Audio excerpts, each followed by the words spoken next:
जम्मू कश्मीर के अनंतनाग में गुज़िश्ता रात मिलिटेंटों ने बीजेपी लीडर गुल मोहम्मद सूफी को गोली मारकर हलाक कर दिया। वेरीनाग के नौगाम इलाके में 60 साल गुल मोहम्मद उर्फ अटल के सीने में और पेट में 5 गोलियां दागी गई। अस्पताल ले जाते वक्त गुल मोहम्मद की मौत हो गई।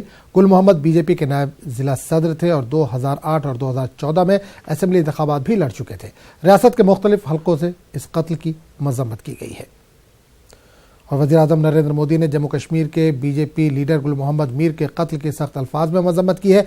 पीएम मोदी ने कहा कि गुल मोहम्मद एक मेहनती इंसान थे, इन्होंने अपनी मेहनत से बीजेपी को काफ़ी तक़वियत पहुंचाई। पीएम मोदी ने गुल मोहम्मद के अहले खाना के साथ इजहार ताज़ियत भी किया। वज़ीर-ए-आज़म ने कहा कि इस तरह के पुरतशद्दुद वाक़यात की मुल्क में कोई जगह नहीं है।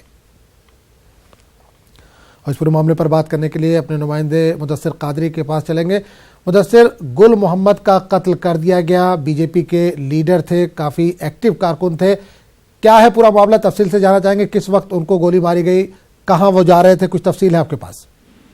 या तो मैं आपको बता दूं कि वो वाक़या जो है कल शाम को पेश आया, जब मिलिटेंटों ने उन पर उनके रिहायशी घर में घुसकर उन पर हमला कर दिया और अंधाधुंध गोलियां चलाई, और जिसके नतीजे में वो शदीद तौर पर जख्मी हो गए और उनको अगर फौरी तौर पर अस्पताल ले जाने की कोशिश की गई, ताहम जख्मों की ताब न लाकर वो दम तोड़ बैठे। और इस पूरे वाक़े के बाद अगर पूरे इलाके को मुहासे में ले लिया गया, ताहम जो मिलिटेंट थे वो फरार होने में कामयाब हो गए। और मैं आपको बता दूं कि जब से ये पार्लिमानी इंतखाबात है, चूंकि जनूबी कश्मीर को हसास कॉन्स्टिट्यूएंसी करार दिया गया था, लेकिन जो सियासी लीडरान थे उन पर हमले किए गए। लेकिन पार्लिमानी इंतखाबात के दौरान ये पहली ऐसी हलाकत है जिसमें ये किसी पॉलिटिकल लीडर को इस तरह से मार गिराया गया है।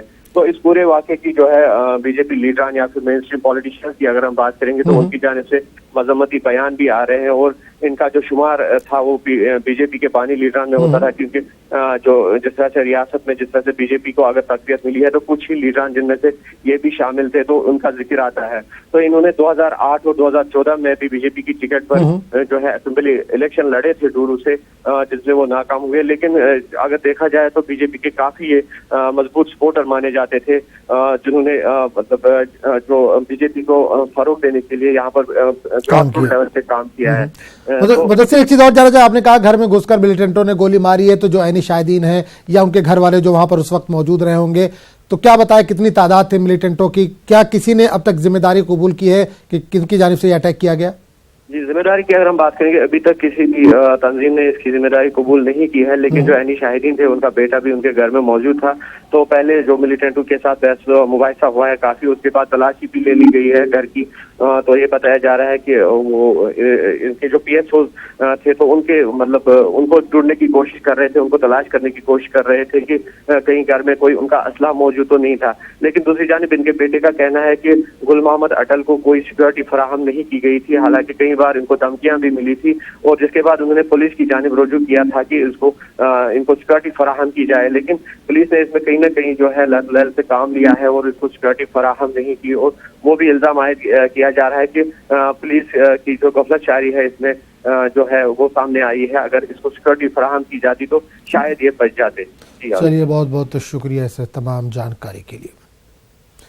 आगे बढ़ेंगे। प्रज्ञा सिंह ठाकुर को जिला इंतखाबी अफसर ने नोटिस जारी किया है। भोपाल के जिला इंतखाबी अफसर ने नोटिस जारी कर जवाब तलब किया है।